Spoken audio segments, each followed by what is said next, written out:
તો નમસ્કાર મિત્રો, સ્વાગત છે તમારું આજની ખાસ વેધર અપડેટમાં। વેસ્ટર્ન ડિસ્ટર્બન્સ અને પવનોની અસ્થિરતાને પગલે ગુજરાતના વાતાવરણમાં આગામી દિવસોમાં પલટો આવી શકે છે।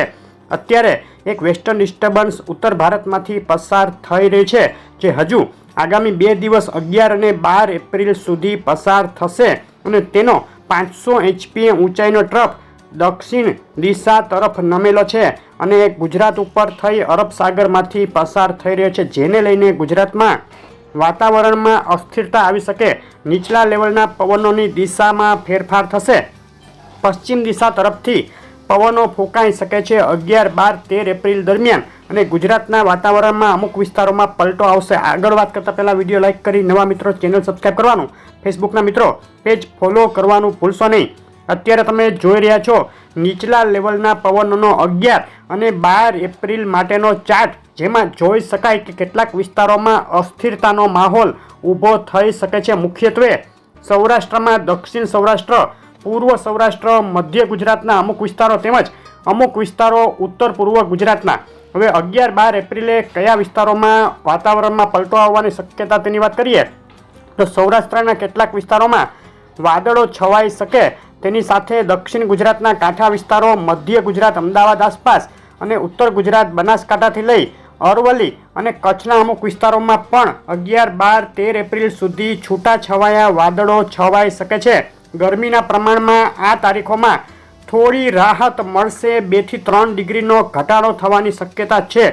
હવે અસ્થિરતાને લઈને અમુક વિસ્તારોમાં ગાજવીજ સાથે મંડાણી વરસાદ પડી શકે છે।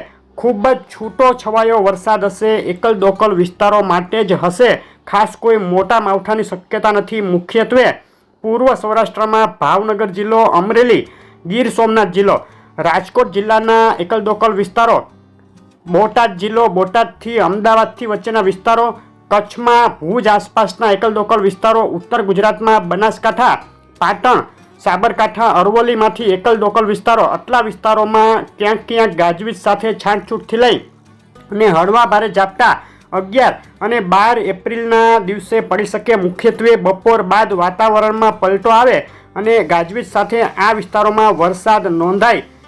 જ્યાં વરસાદ નોંધાશે ત્યાં પવનની ગતિમાં ટૂંકા સમય માટે થોડો વધારો થઈ શકે અને જે વરસાદ હશે તે ખૂબ જ ટૂંકા વિસ્તારમાં, એટલે કે 2, 5, 10 કિલોમીટરના વિસ્તારમાં હશે અને ખૂબ જ છૂટા છવાયા એકલ દોકલ વિસ્તારો પૂરતો આ વાતાવરણનો પલટો હશે। ખાસ કોઈ વ્યાપક સાર્વત્રિક વધુ માવઠું થાય કે વરસાદ થાય તેવી શક્યતાઓ હાલ નથી દેખાઈ રહી। તો આ રીતે 11 અને 12 એપ્રિલે જણાવ્યા મુજબના વિસ્તારોમાં ક્યાંક ક્યાંક છાંટછૂટથી હળવા ભારે ઝાપટા જેવો વરસાદ શક્ય છે।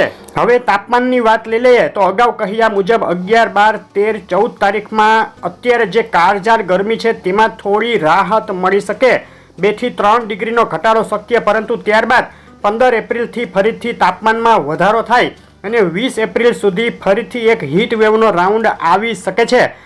ગુજરાતના અલગ અલગ વિસ્તારોમાં, મુખ્યત્વે સૌરાષ્ટ્રમાં, મધ્ય સૌરાષ્ટ્ર, પૂર્વ સૌરાષ્ટ્ર, ઉત્તર સૌરાષ્ટ્ર, કચ્છ, મધ્ય ગુજરાત અને ઉત્તર ગુજરાતના વિસ્તારોમાં ગરમીનું પ્રમાણ વિશેષ રહેશે અને તાપમાનનો પારો 43-44 ડિગ્રી કે એકલ દોકલ સ્થળે 45 ડિગ્રી સુધી પણ પહોંચી શકે છે 20 એપ્રિલ દરમિયાન। ટૂંકમાં 15 થી 20 એપ્રિલ દરમિયાન ફરીથી એક કાળઝાળ ગરમીના રાઉન્ડ માટે તૈયાર થઈ જજો।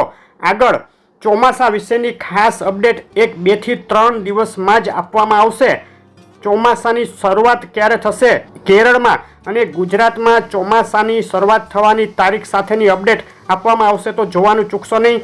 આવી અપડેટ જોવા માટે વિડીયો લાઇક, શેર કરી ચેનલ સબસ્ક્રાઈબ કરવાનું, ફેસબુકમાં જોઈ રહેલા મિત્રો પેજ ફોલો કરવાનું ભૂલશો નહીં। આભાર।